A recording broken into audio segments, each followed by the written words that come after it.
Magandang buhay mga kumars! Magluluto na naman tayo ng ulam. Cooking time again.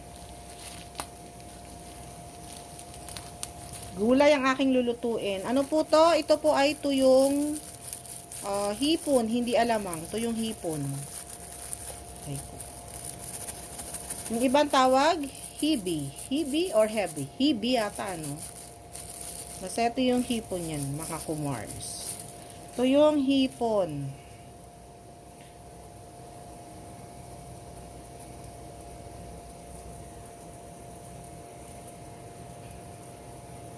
So, kakaiba ang lulutuin kong for today's ulam.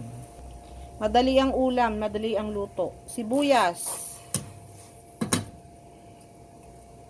Nararating ko lang kasi. And then, bawang. Sabay-sabay na natin. Ayan.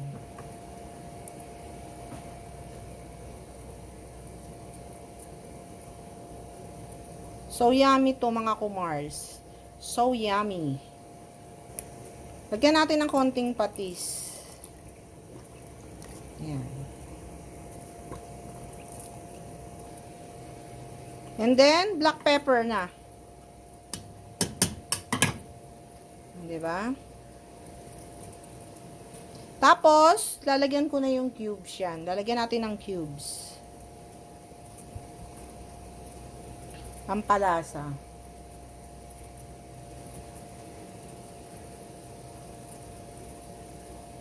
Ang ilalagay ko pong cubes, chicken cubes.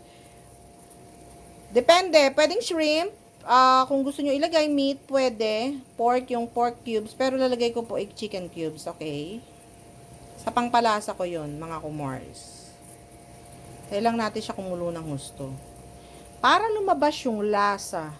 Or shrimp na lang pala ilalagay ko dahil ano yan, ito yung hipon. Shrimp na lang, shrimp. Ayan. Alam nyo sa pagluluto, pwedeng mag-imbento hanggang sa makadiskubre kayo ng na masarap na luto. Ayan. So, inimbento ko lang yan. Pero pwede. Inimbento natin. Kung ano yung laman ng fridge ko, nag-isip lang ako ng pwedeng ihalo. Ayun. Naisip ko lang na ganyan ang gusto kong lutuin.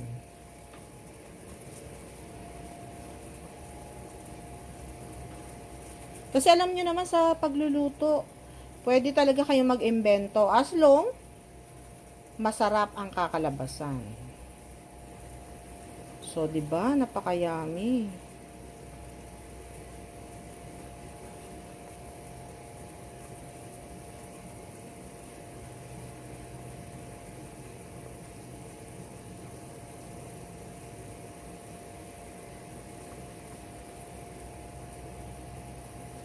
Gusto ko kung kulong-kulo para lumabas yung lasa. Kasi may lalagay po ko dyan, tofu and crab stick. Yung nabili ko sa supermarket. Pero yung binili ko, hindi na ako bumili sa supermarket ng tofu, mali. Dyan lang sa may namin, Talipapa. Mas mura pa yung 40 pesos, malaking slice.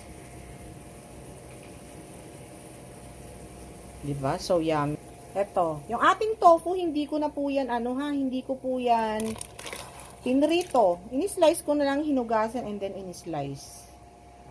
O, diba? Imbento. Parang shabu-shabu ang dating ng ating niluluto.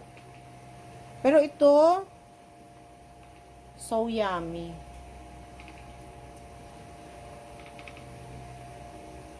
So sarap, so yummy.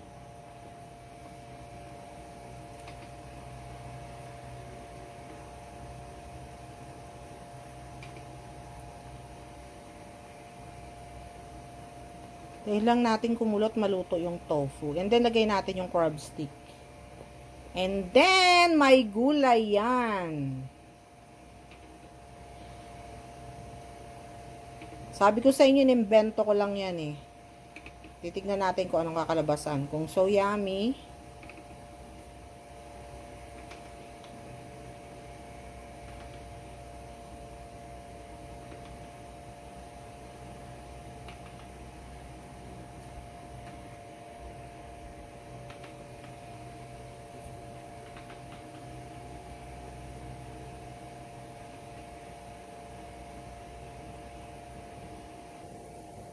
Ayan, mga kumars, kumukulo na.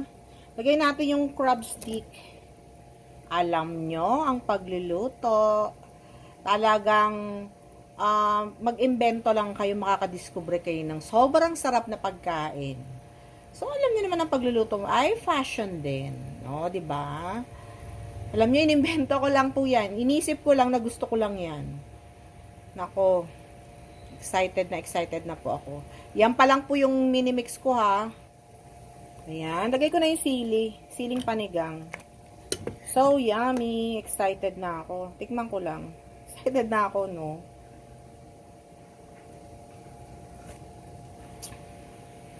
Wow. Alam nyo, ngayon ko lang po ito sinubok. Ang sarap. So yummy. Try nyo to, guys. Yung aking niluluto, mga kumars. Promise, magugustuhan nyo po to. Tapos, lalagyan ko pa yan ng patola. Nako, promise. Nako, hindi ko akalain ganyan kasarap, ha? Huwag nyo nang pansinin yan. At yung aking, hindi na ako nag-serving spoon kasi kami lang na makakain. Wow. Ang sarap. Sarap po. Promise. Lagyan natin ng maraming paminta. Gusto ko maraming paminta. Mas masaya. Grabe. Hindi ko po akalain ganyan kasarap ang kakalabasan. Lagi ako magluluto nito. Promise. Parang shabu-shabu ang dating. Sobrang sarap.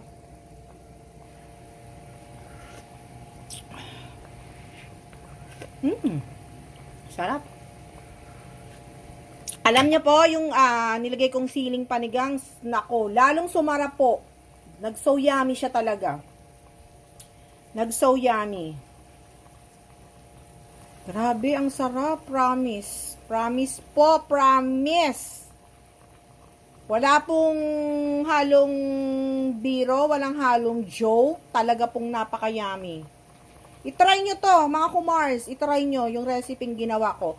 So, ano lang naman yan eh. Parang naglaga lang kayo. Bawang, sibuyas, tuyong hipon or hibi. Tapos, siling panigang or sili na haba. And then, tokwa. Tapos, crab stick. So, yummy. Grabe. Lagi na po ako magluluto nito.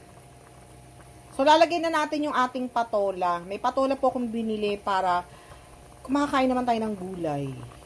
So, kailangan yung kumain ng gulay. Hindi natin palaging karne lang, no? Kailangan gulay, mag-balance.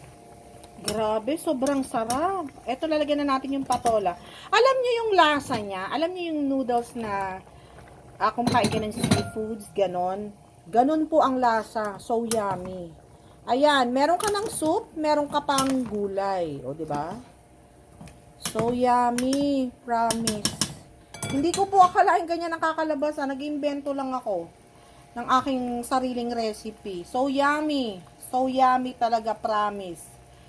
Napakasarap. Wala pong halong, ano to, walang joke, walang ano, hindi pambobola. Talagang so yummy. Napapailan na ako sa tikim.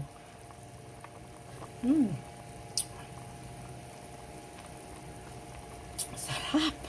Sarap, promise. Try nyo po yung recipe na ginawa ko ha. Meron po yung chicken cubes akong nilagay. Okay, ulitin natin ang recipe. Ang ingredient. Bawang, sibuyas, tofu or tokwa. Ano ba to? Yung crab stick. And then the patola, siling haba, siling panigang, and then the chicken cubes, and then patis. Yun lang po. Nako, promise. Sobrang sarap. Meron ka ng sabaw, meron ka pang gulay. O, ayan. Meron ka ng tanghalian, may panghapunan ka pa. Promise, hindi ka magagastusan ng malaki. So yummy. Alam nyo, lalagay ko pa sana yung pritong isda dyan eh. Baka mapagalitan ako ni Mr. Sabihin, gumagawa kong embentong ulam na naman. Pero eto lang po, promise. Hindi nyo na kailangan maglagay ng kung ano-ano pang ingredient. So natural. So natural, so yummy. Grabe. Hindi ko po kalahin ganyan ang kakalabasan. Sobrang sarap. Ayan lang. That's it for today's video. Wag nyo naman po, panoodin nyo naman po ng full. Wag nyo naman i-skip. Basta panoodin nyo ng full and then pa-share na rin. Ayan. Ayan lang. That's it for today's video. Bye! Pa-like and subscribe and share na rin. Ayan. Bye!